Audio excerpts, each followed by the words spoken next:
Some creators have this expensive look of the brooches and your brooch are looking cheap.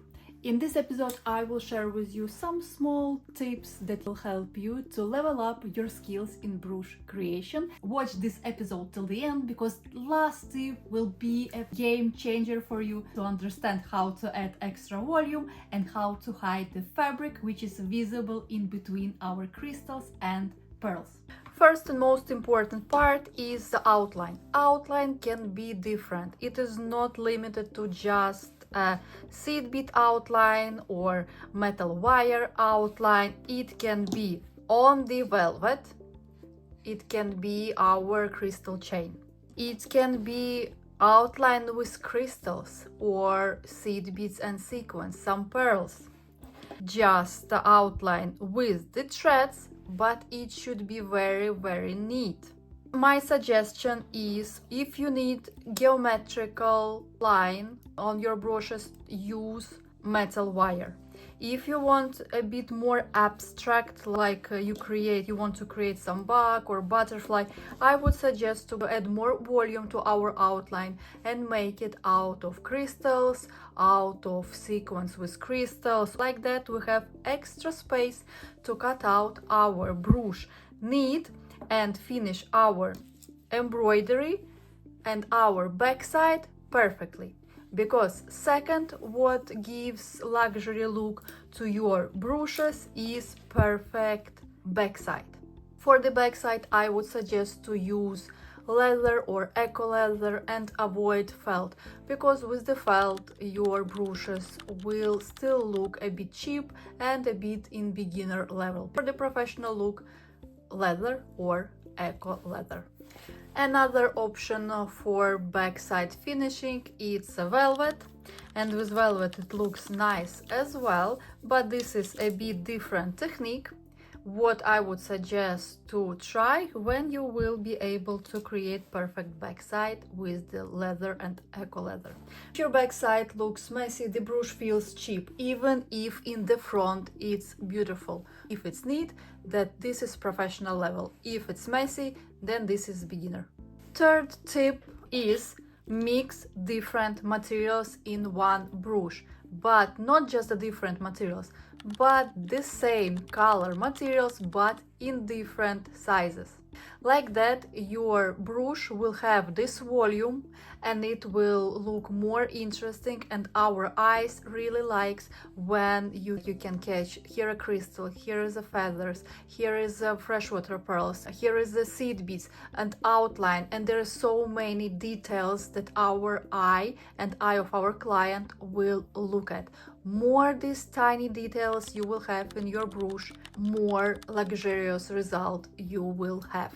Even here, if we hide the part with crystals and pearls and we leave the part only with seed beads, you can imagine if our brooch would be all with the seed beads, it would be nice, but it wouldn't look expensive as if we have this part where it's a lot of different crystals, pearls and feathers and a lot of different techniques. Don't use only flat embroidery. Always add the volume, but there is one thing what you should know as well about the volume. And step number 4 is big elements in the middle, and volume goes down from the middle to the edges.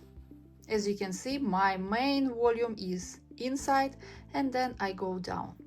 I still add volume on the edges, but it's limited. Try always to put all the big elements inside and smaller elements to the edges. If you are ready to master your skills, you're always welcome to the membership, where I show some new techniques. Anyways, if you are beginner, there is a lot of different tutorials on my channel already available for you to start your beautiful journey in brooch making. Find it on the playlist, the most popular brooches. Remember, expensive doesn't mean more colors. Sometimes it means more volume. Flat brooches looks basic, but brooches with some volume looks more expensive. And my favorite life hack to create and make brooches look expensive and beautiful, it is sequins in between crystals and pearls. Because if you see fabric in between crystals and pearls, the brooch straight away looks unfinished. And to hide some tiny space in between our crystals and pearls, use sequins, as these tiny elements will give extra shine to your brooch. It will hide unwanted felt, and your brooch straight away will look more amazing because you will have even volume there. Luxury in brooches, of course, depends on the materials as well, but this is not number one in professional look. Number one is understand your outline. You have to keep your backside neat. You have to add volume to your creation. You have to know these small tiny tips like sequins in between our crystals and pearls, and like that you will get perfect and beautiful results every time you create your brooch. Check this video next because it will guide you how to create perfect outline using metal wire. I will show it on this example. Thank you very much for being here with me. My name is Margot, and see you soon in my next videos.